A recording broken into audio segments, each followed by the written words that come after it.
recording on the TRV310. Let's take this puppy outside. I think it's stopped raining now, so it's safe to just pop out here with the camera and give it an outside door test. It is day 2 of this unit. Picked it up yesterday. I've wanted one of the units for a long time. This is now going to become my go-to camera for capturing footage. It's got a nice big flippy out screen on this unit. It's got steady shot. It's got a stereo mic. It's got night vision. A bunch of video effects that I'll flick on in a second. The sort of digital stuff of the time. This camera's from 1999. No doubt be able to hear those birds very clearly on this mic. Let's test the zoom out. It's digital switched off as usual. It does have steady shot, but that's a bit extreme for it.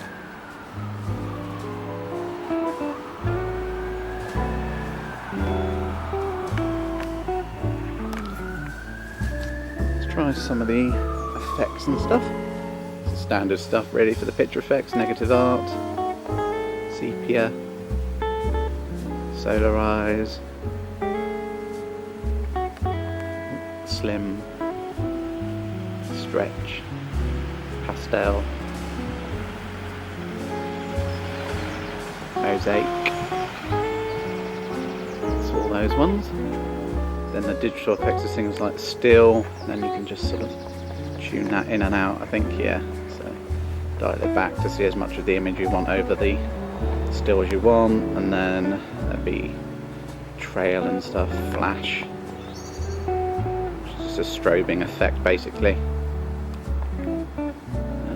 Luma, that's good for using if you've got high contrast, like if you writ down some credits on a piece of paper. That's how people did credits back in the day. Back before computers made it very, very simple. You could write down stuff in bright and then press the Luma key and it sort of just locked that on, and you can do overlays. Trail, again a bit like a strobe. You can dial that in as little as much as you want into the video. Slow shutter, which is shutter 1, shutter 2 intensity, shutter 3, shutter 4. Is that? Yeah, 4. Bloody hell. Yeah, that's the highest that goes. That's quite enough of that. Yeah, that's all of them. Yeah, apart from the fact I like to upload videos from obviously my camera units anyway for YouTube. Let's get a better shot of that. If you look this unit up, this is going to be probably the first thing you'll see for the European unit in the UK. This one, the PAL basically. All the other videos are the NTSC versions. There's not many videos on this camera at all, but the NTS, if I can speak properly,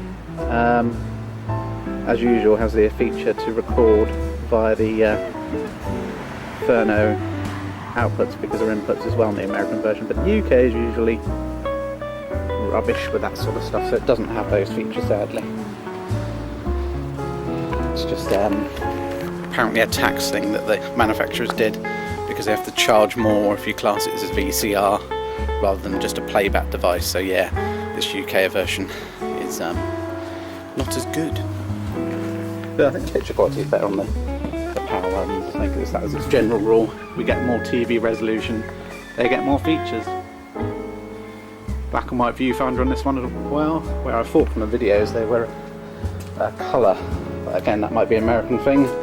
That has been the case that some variations include viewfinders being black and white in this country, and colour in the American version, NTSC version. Okay, well I hope you've enjoyed seeing this demo. I'm going to use the usual cable, Firewire, to connect it to my Mac. If you're using an iMac in 2021 to do these sort of digital units, I get these questions all the time. Just a quick thing for you, I have a 2018 iMac, so it is possible, but you have to get to, in that case, 2 adapters to go from the USB-C ultimately to Thunderbolt, to then Thunderbolt to Firewire. So they're 2 adapters that Apple do sell. They're quite expensive, they're about £30 each, £30 each, but it's the only way you're going to get Firewire into a modern iMac. Anyway, until next time, speak to you later.